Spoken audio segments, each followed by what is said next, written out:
right. How are you, Tanya? It's good that you asked. I don't know. I have to think about it. It's a loaded question these days. It's Okay. not as simple as good or bad. So yeah, well, I'll let you go first. How are you, Carl? Super happy. Like really Is happy. there a particular reason why you feel super happy? I mean, yes, and also Ooh. a deeper yes.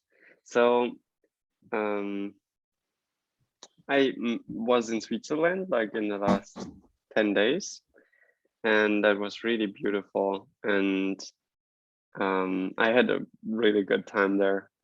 So much hippie love and beautiful people, a lot of dancing and cuddling and all of the good stuff.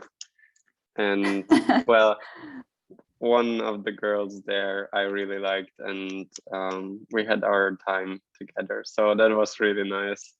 That makes me happy, exactly that. Nice. um, and the deeper happy is like,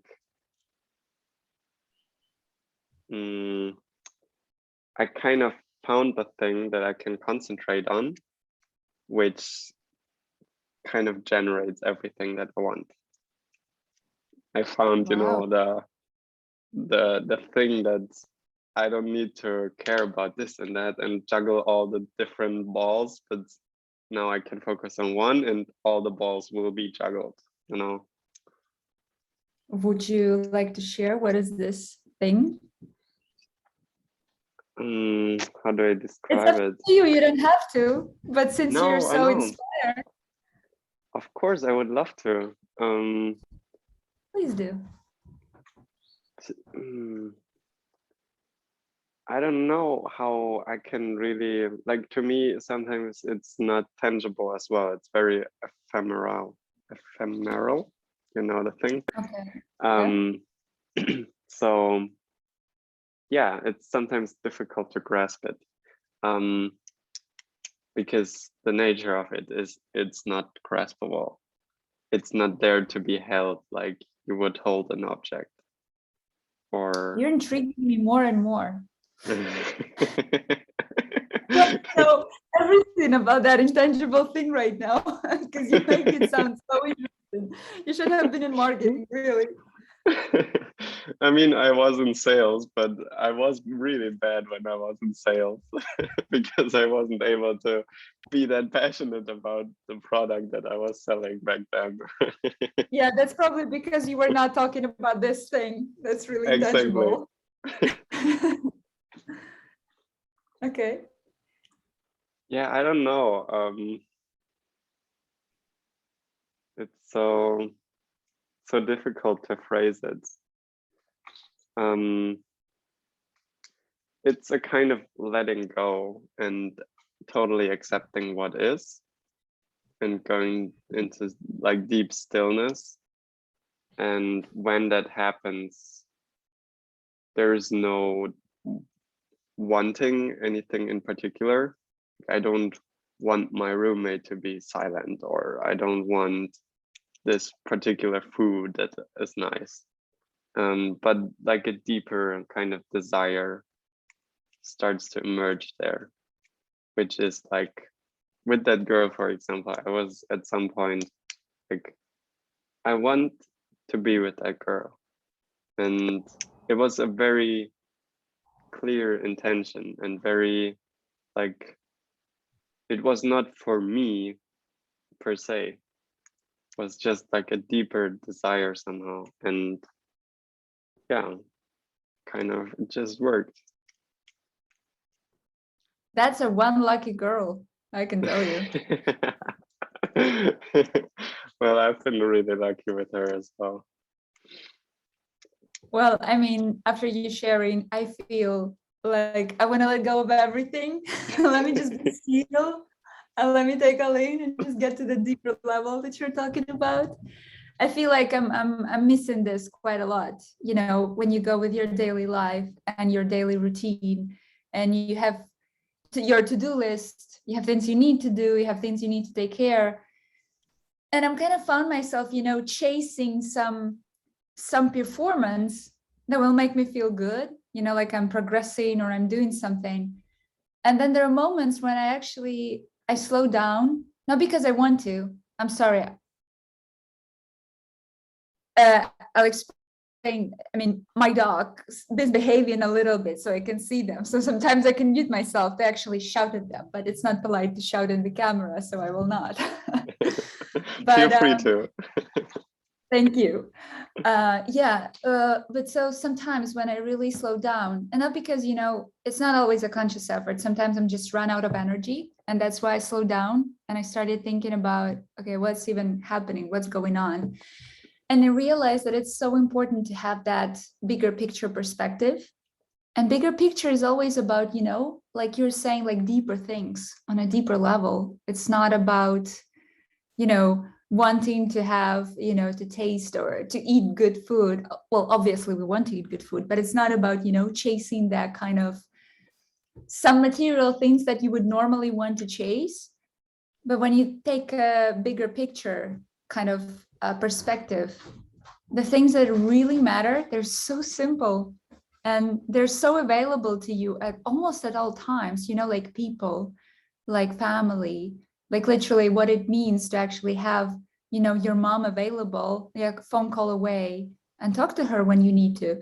I just feel like I'm forgetting this thing sometimes. And it's so nice to have something that will remind you of doing that, because then I feel like, okay, though I'm chasing all these things, my ambitions and what I want, I already feel fulfilled. I already feel happy, because I know that when I get those things, they will not change much in my life in terms of like, maybe possession of some things or some wealth, but ultimately it's the, quality of, my relationships with people.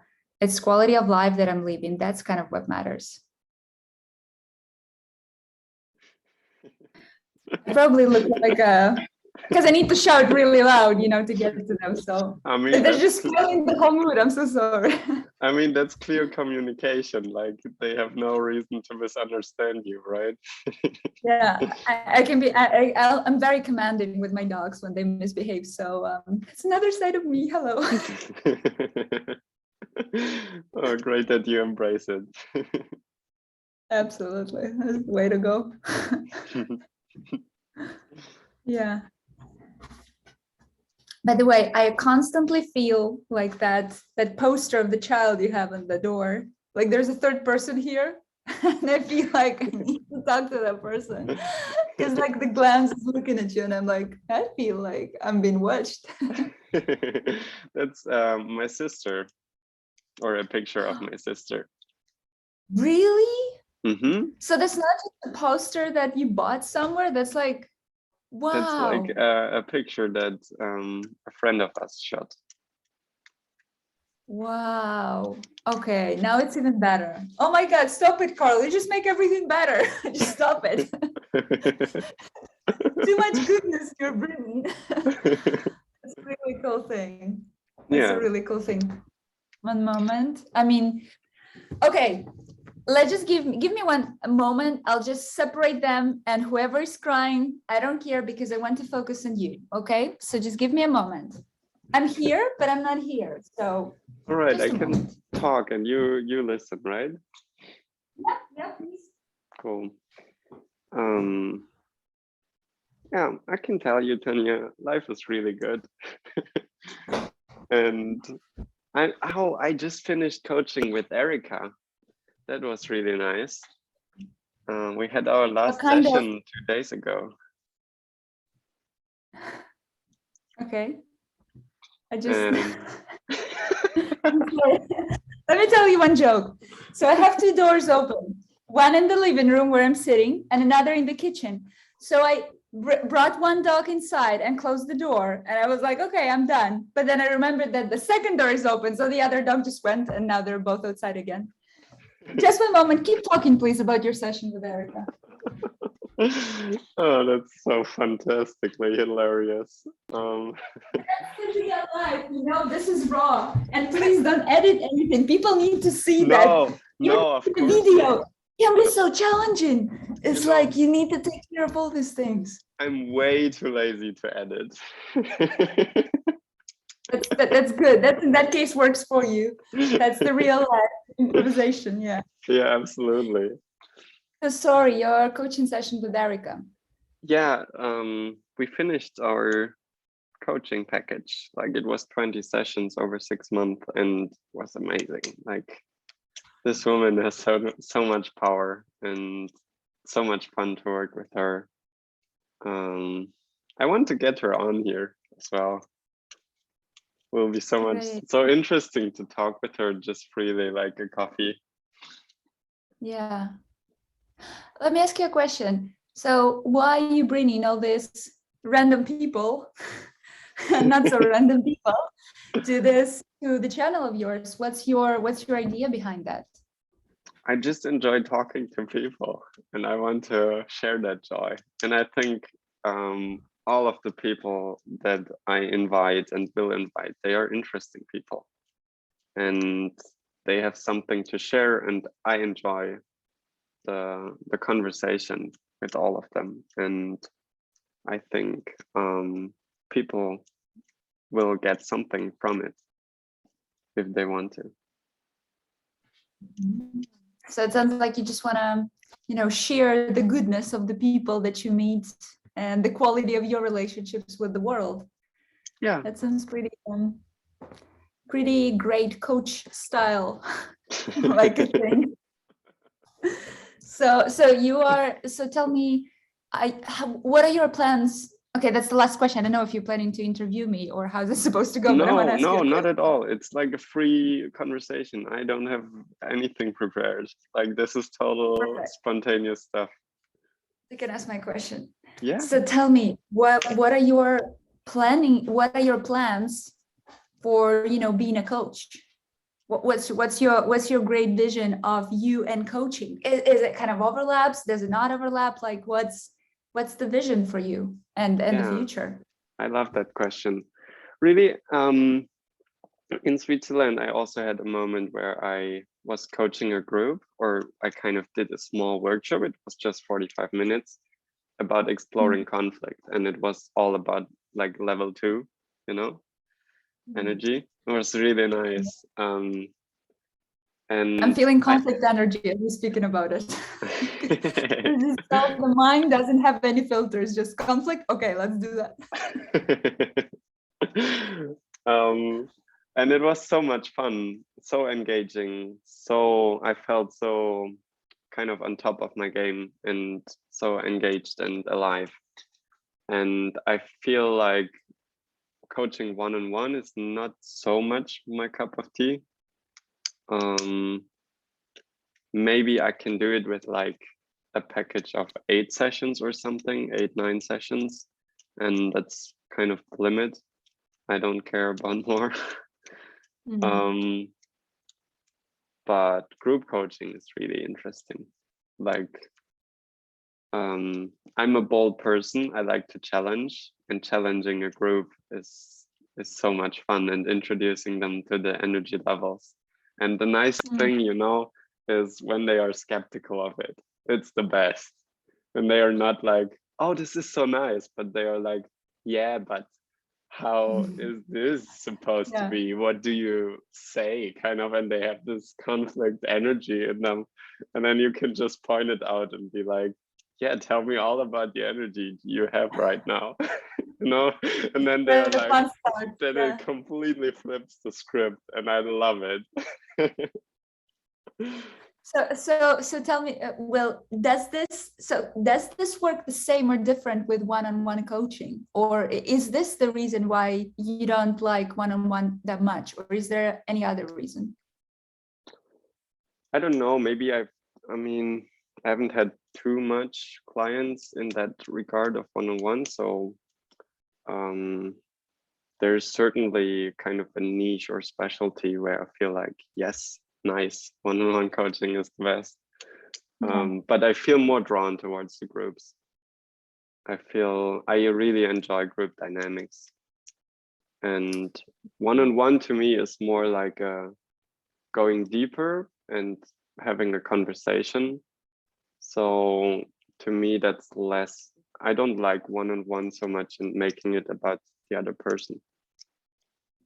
I like to be there as well in one-on-one. And that's why I have conversations here and not a coaching call.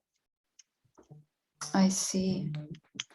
That's an interesting thought. I want to share something from about one-on-one and group kind of thing recently.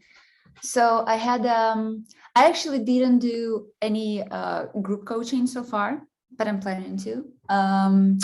But so far, but I need to tell this. I've been a team manager for a long time. And I used to manage a group starting from 25, 27 people to 30 something people. So I think I know what you mean when you talk about group dynamics. Like this is kind of was my cup of tea, hopefully still in a way, my cup of tea. I was pretty good at that because my team was great. That's how I judge it.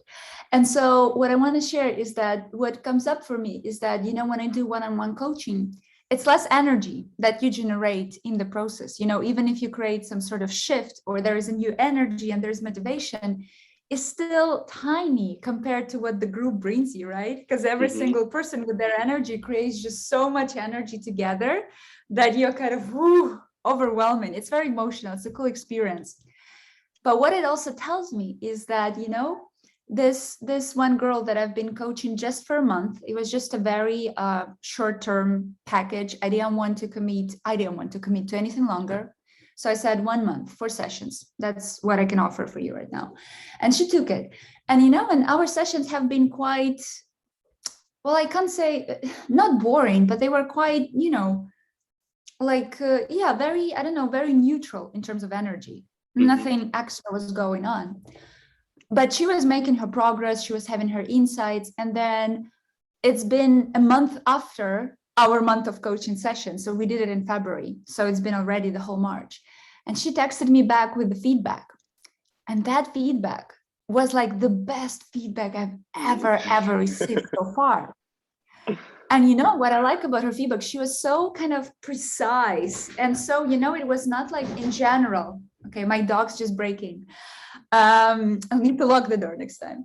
So, and she was so clear on what was the value delivered and how her life changed and is changing, that I was overwhelmed that just 4 hours of talking created that much impact for her. And you know what I thought? And that was the moment when I reevaluated the kind of the value after the coaching, because I remember, if I compare it to my group meetings, when I'm sorry, just one more time and I'll be do your thing. I just need to close the door. Yeah, okay, this dog goes out. Okay, now the door is locked, nobody gets in. And okay, I'll let you in the context so that just So I have 2 dogs, a girl and a boy. The girl is 12 months, a little bit more than that now, and the boy is 11 months. And they reach their sexual maturity stage.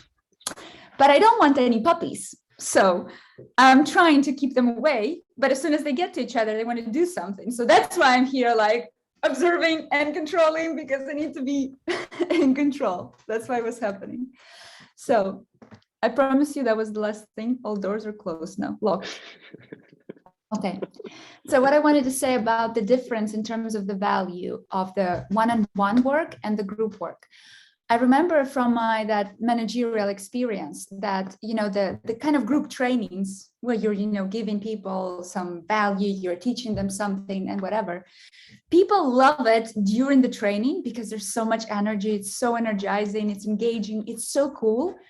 And then 90% of people, and that actually would be the statistics that would pass over, to everyone who was doing the trainings, that the value goes really down drastically after that group thing, because people have fun. Yes, they learn. Yes, they have some thoughts, but then they just get back to normal life as it was.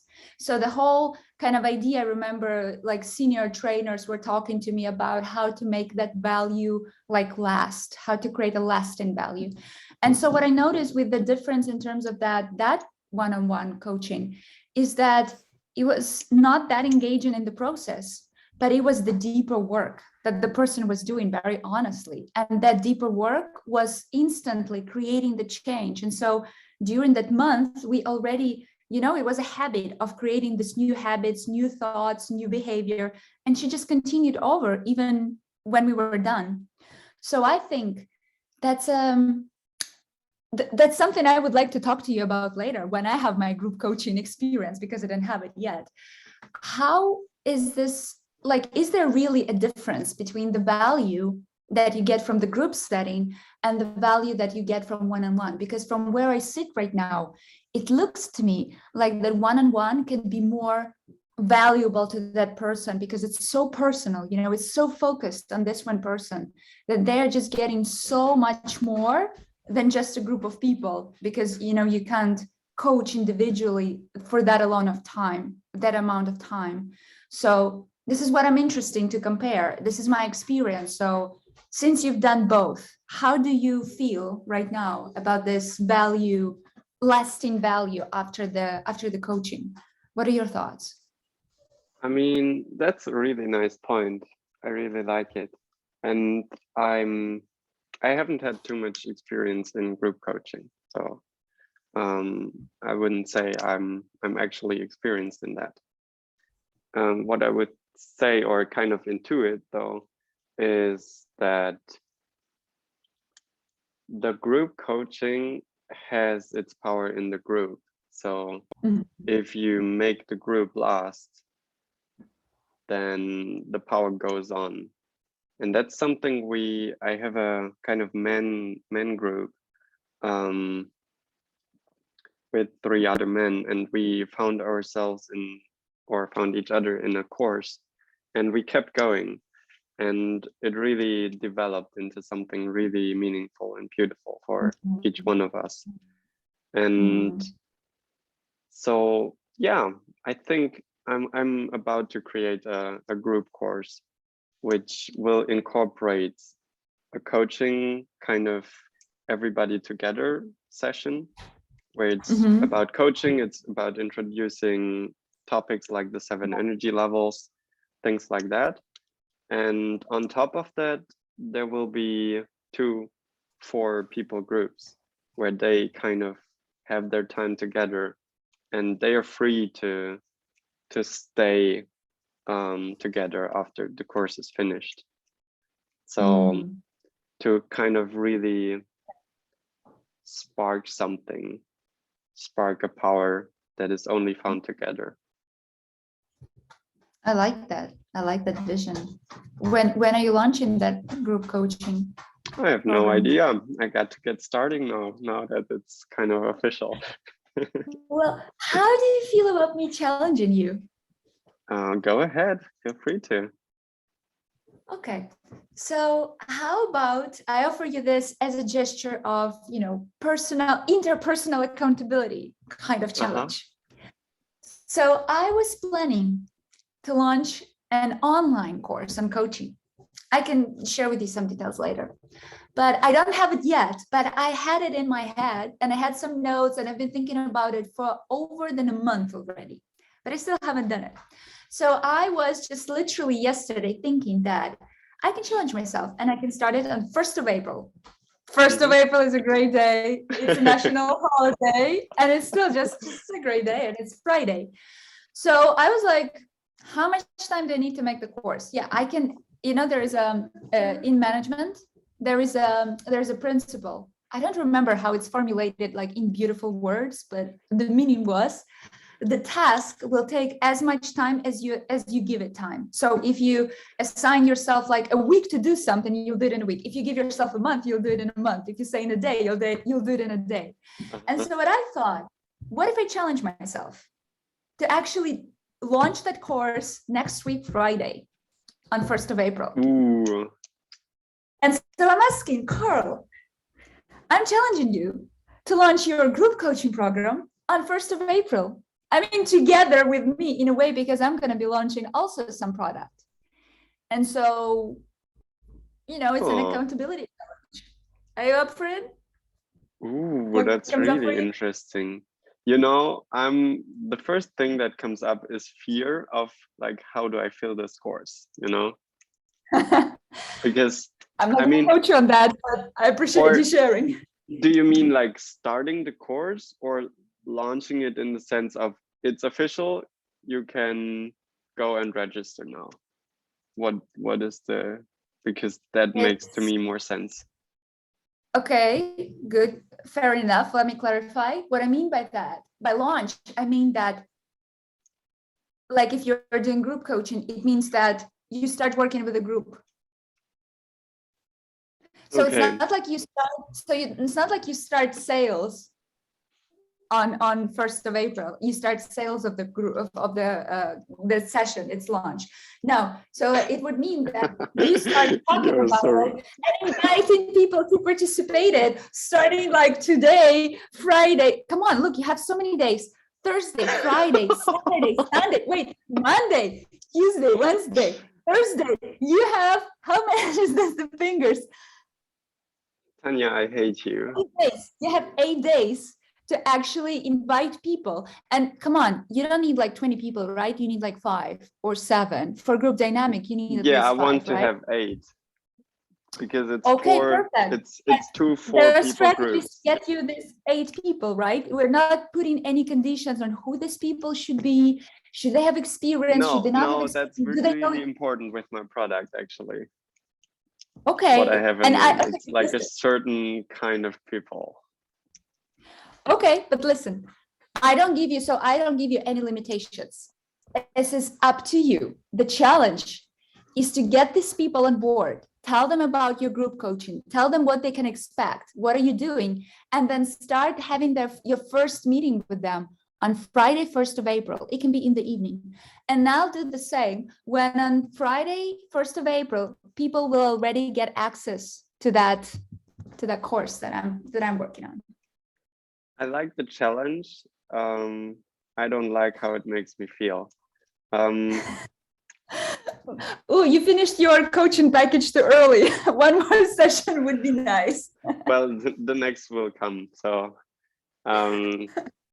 no, I like to go in my own pace. And what I will say is I will completely have the finished outline on 1st of April and have it very clear in my mind what I'm going to do and kind of prepare or release it on the 1st of April so people can join. And with that comes a date when it starts.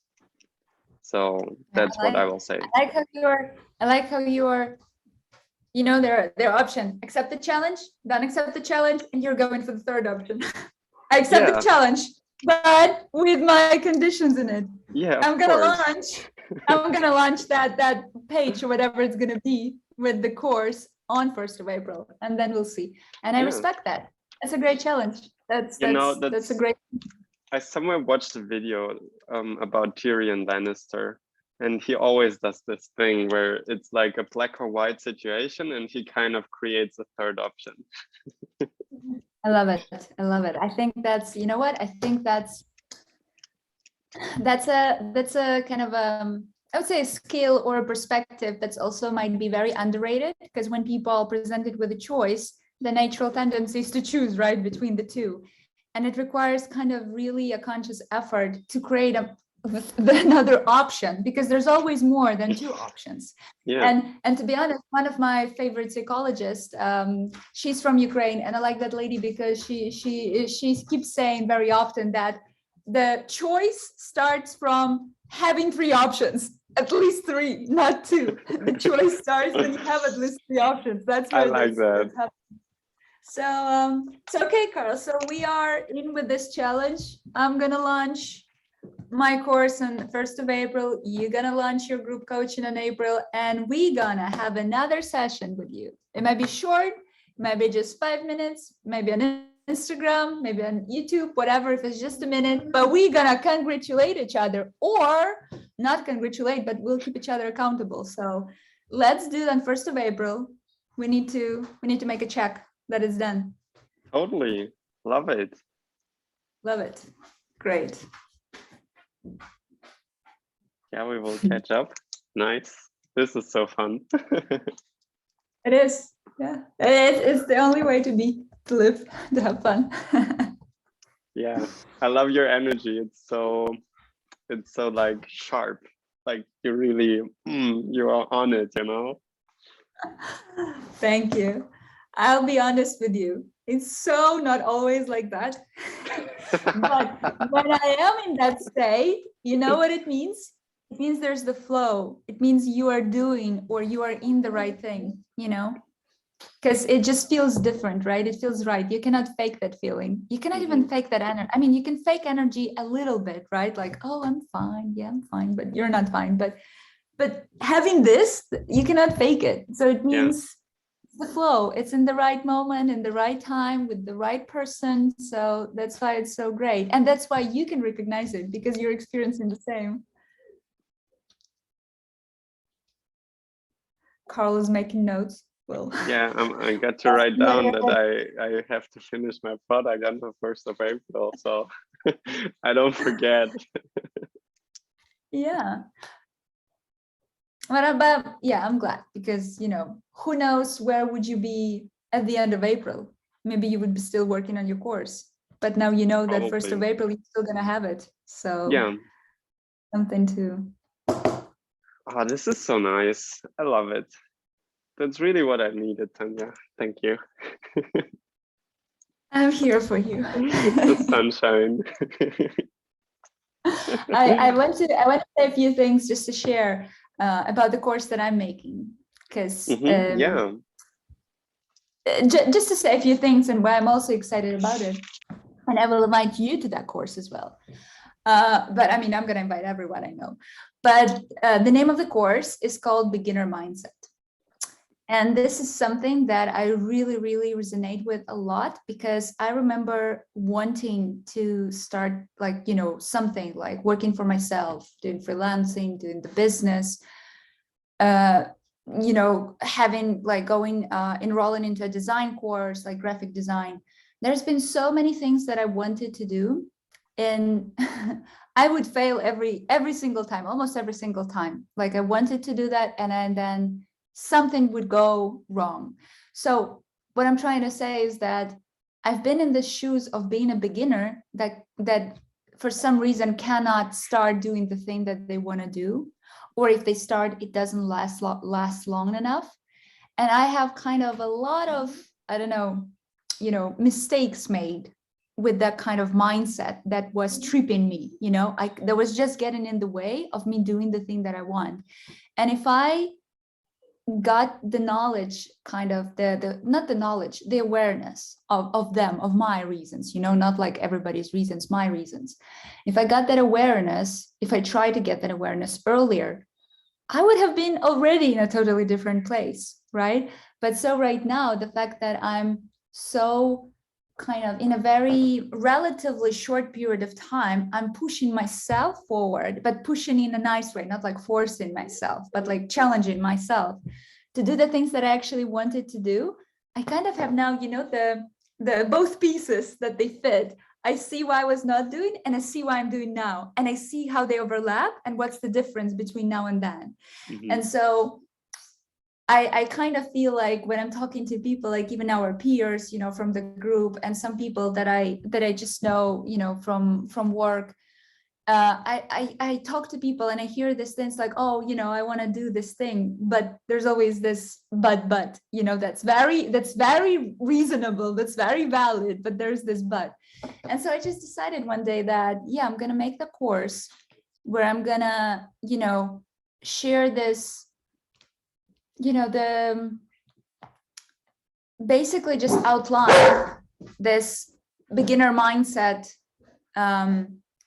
that is good to, I don't know, outline the different perspectives, you know, of when you're a beginner, what you do that actually doesn't help you, and what you can do to help yourself do what you want to do. Because it's all in our head, right? It's all the mindset. It's not that you have some real and reasonable limitations, like, you know, oh, I don't have enough money to start the business. That might be very true. That might be very real thing, but it's not that stopping you, right?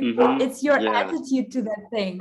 And so I think I've had the, you know, the kind of the collection of this examples of what gets in the way, how we get in the way when we want to start something. So I thought, okay, I'm going to make the course and I'm going to make it super, available and accessible to everyone, because, I just want people, like, even if they're students, even if they, work for 5, 10 years, 15 years in some corporate job, I just want to make the course that will fit everyone, in a sense, like, it's not a something specific narrow niche, but it's a specific topic. It's a specific problem to address, and how do you get yourself in a beginner mindset when you need to do something? Because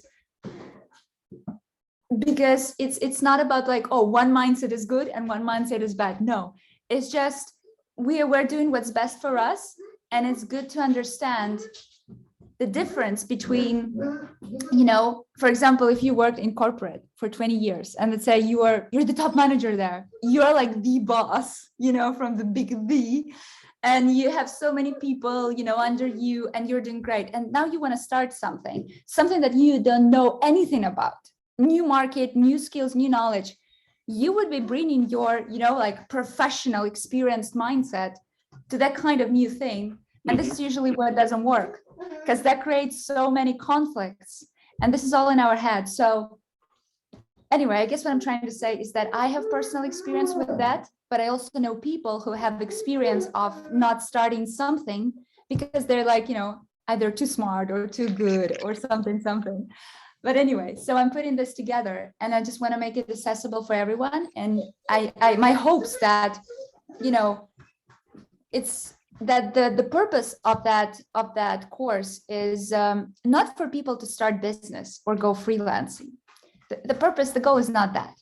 The goal is how to actually,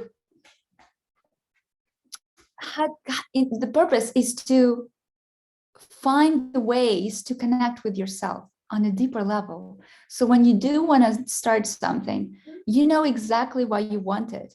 And it's not like, oh, of course I want to do that thing, it's my dream. It's like, no, some people, like, they work in a corporate, they want to go work for themselves, and they want to be the boss.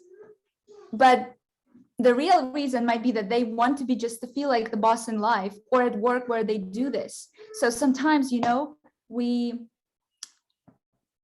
okay, so I'm talking a lot about this, and it gets very abstract. But let me just say one thing. There is a difference between the dream job and the dream title. Sometimes we want the dream title, not the dream job. And it's all about doing the job and not thinking, even caring about the title, because then you're in there for right reasons. Then that you want to do that for the right reasons, because it's not for the title, it's not for the money, it's not for the prosperity. You're doing it for the actual process, for the actual job, for the actual thing that you want to be doing, not for all this title things. And then when you get that perspective right, you can actually make a decision. Like, you can say, okay, I see now that I wanted to be an entrepreneur just because I wanted to feel in charge, but actually I don't need to be an entrepreneur to feel in charge. So it's what we want with how we want it to be manifested. That's the difference. And that's the idea of the course, to help people, connect with them and challenge themselves and check in with themselves on so many levels, that when you have that, clarity of why you want to do that, is this the only way to go about it? Do you want to, start a business just because you want to be the CEO? Or do you want something else? Or you can get that satisfaction from your current job or from your current situation. So this is kind of the intention of the thing that I'm doing. It's just helping people really get clear on, why they want what they want and what are the ways of getting it. And if what they want and why they want it is like, there's this pure desire to have the dream job, not the dream title, then I'm going to be there to help them do that. So that's kind of the idea, and I'm going to launch it soon. I don't know how the hell I'm going to do that, because it's obviously not ready right now, except for some notes and things in my head. But I'm going to launch it. I'm going to do that, and then I'll be, doing iterations of it. That's a long-term project as I see it now. I want it to be, I want it to run monthly, so that apart from the self-paced part, when people just take time to do this audit, to do this analysis, I will also be meeting with them from time to time. And I see that program just running, you know, for years. Well, I'll keep making it better and better and better, bringing more people and just helping people to get that clarity and get started and actually doing the dream job, not chasing the dream title. If the dream title comes along, that's fine. Mm-hmm. But it's not about the title, it's about the dream job. Love it, love it. What's the kind of how is the course structured? Do you have something in mind there already? Like how many sessions, stuff like that? Well, I believe I operate by this principle that function is primary, format is secondary, the shape. So for me, it right now, I'm not going from the perspective, how many sessions do I need to have or what format should it be? First comes the function. I'm working on what change I want to create and how can I do that? And then I'll see what structure I need to fulfill that role. So for me, that's kind of the principle that I'm operating with. That's why I know that the format, I'll decide later. It doesn't matter. As long as I know that the function that I'm working on, that it's working, and the format for the function should be working to actually help it do its thing. So yeah, function first, format second. So yeah, no, I don't know this right now. Okay. Yeah, you know what came to mind for me was like I have this dream of starting a school, and I mean it doesn't need to be a school in kind of the material world at this point, but that's really something I have in mind for a long time, and that might be something for me to join your course for that. Definitely sounds like a great example. Do you mind me asking what kind of school? One that actually teaches meaningful and important stuff. I feel like I can be a first student there, or one of the first, but I would be interested. Yeah, see, I don't know, like, you know, a school that kind of, go ahead. Sorry, I just wanted to say that I don't know even what you mean by that school, but I know you, I see your energy, and I know that should be something really great. So I already want to do that. You see how it works, even without knowing the details. You know, it will be a school where it's not about a kind of thing that will be taught like a sheet and those are the things that we need to teach you at the school. It's more like a school where it's about creating a process from within that empowers you to teach yourself and teach each other as you go along. So it will really be, the focus is really on the function again of self-empowerment, self-teaching, and like eternal learning in a sense. I want to know more about it. If you're gonna launch a page about that school, something that I can subscribe to stay updated, I would do that. Yeah, that sounds good. I mean, if I go to your course, then something will come out of it, right? I think. Oh boy, I better work really hard on the course because now I want that school. That's, I think, what opportunity looks like. Yeah, see what's happening here? It's like, it's that synergy when we're giving our best kind of ideas, our best value. It's not about us, it's about what we can offer, and then what we can offer, other people actually build on top of that, and then there's more, the pie grows. And this is what's so inspiring about having that kind of, the fit, between people. Many like in the work setting, in the corporate setting, it's called the culture fit, right? People are hiring for the culture fit. And I guess, for me, it was so underappreciated. I always thought it was like a marketing thing, just like, okay, we are hiring for a culture fit. This is our culture. This is our values. This is what we do. And to be honest, I see some companies doing a pretty shitty, work with that culture thing, because it was like, okay, here's our values, but that they don't mean anything for them. It's just beautiful words, and they don't actually act and live by these values. But the more I kind of get experience with people, I don't know, working in corporates and seeing, like, for example, I have a lot of examples because my husband works in a corporate, so he always talks to me and shares stories about employees and managers and the culture fit. And I really started seeing how important is that. And then in my life, for example, I would talk to someone who's also a coach, right, who's also maybe a coach from IPAC. And we kind of share some part of a common mindset because the principles that we get taught, right, it kind of the same, but it just doesn't click. Or it clicks, but a little bit. But with some people, it's a boom, it's a bang.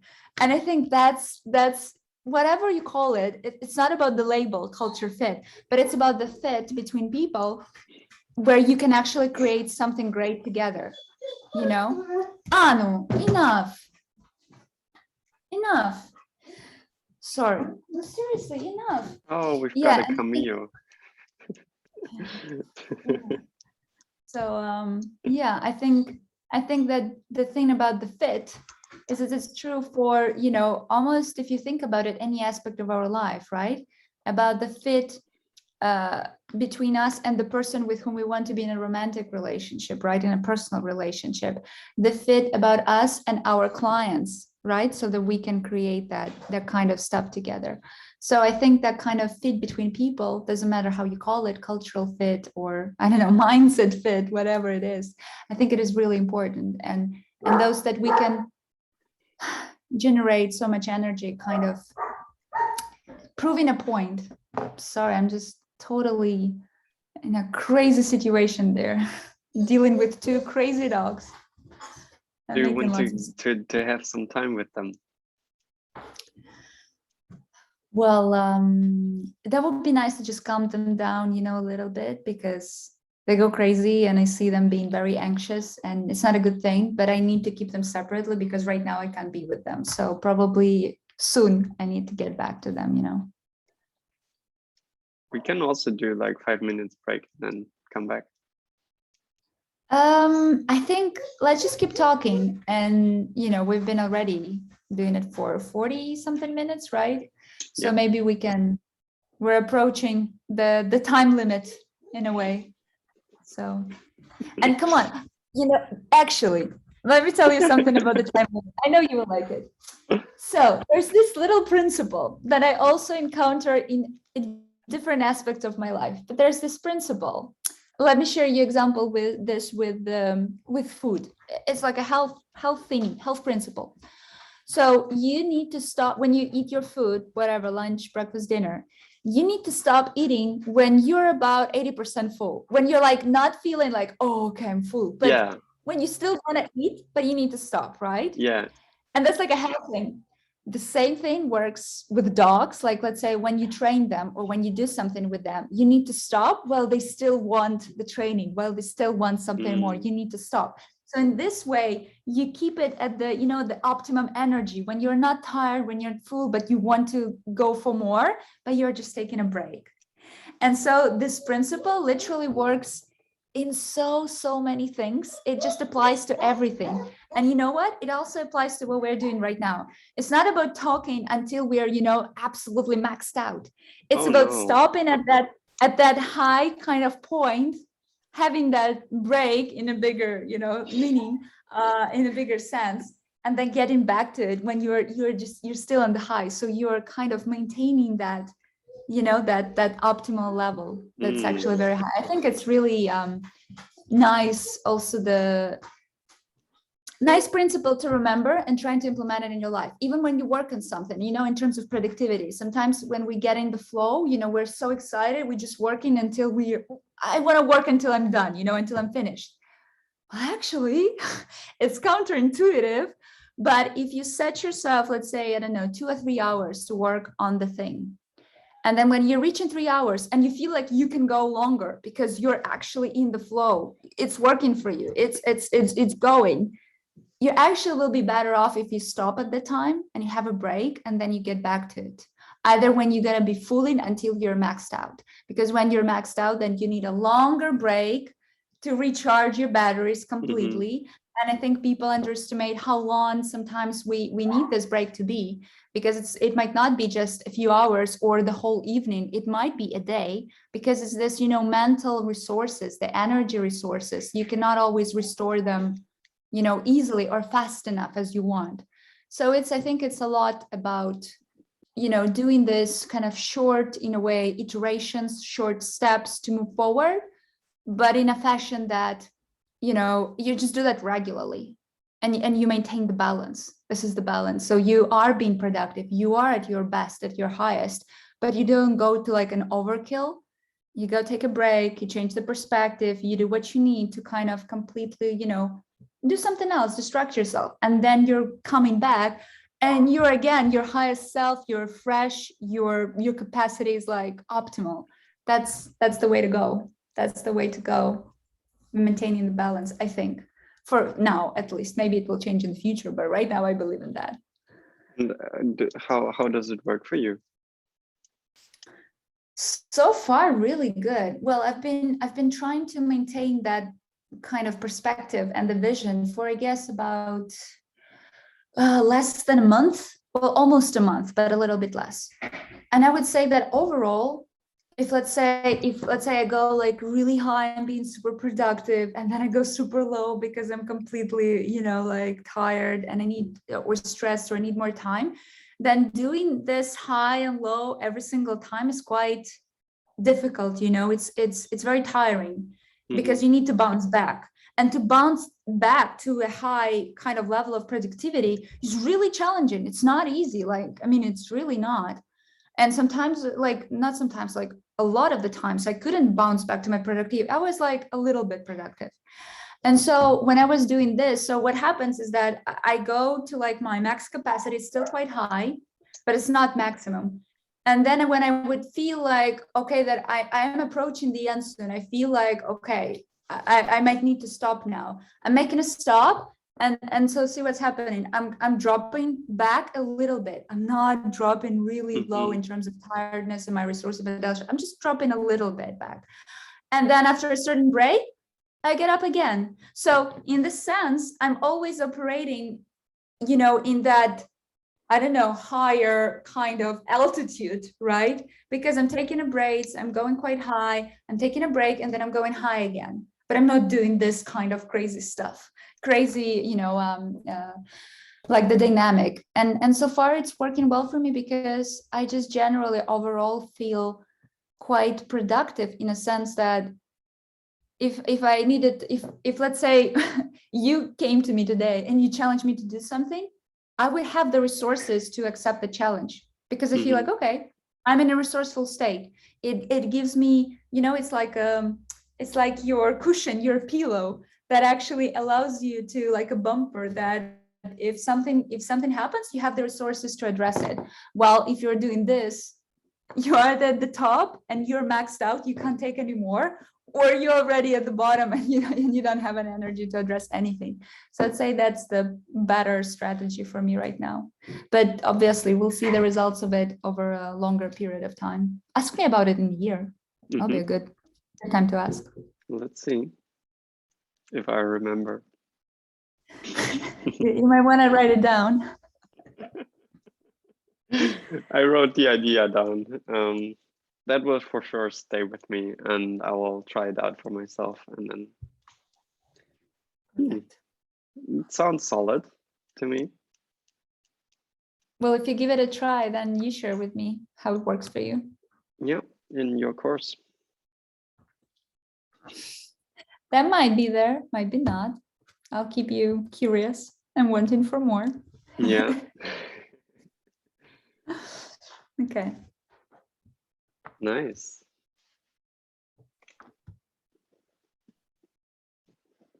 I like that you're doing a stretch. Your body is like telling you, I need this. So Yeah, I want this. I like it. Want sounds better than need. Yep. Okay, let's wrap it up then. Perfect. That was fun. That was high energy. High energy coaching, energy talk.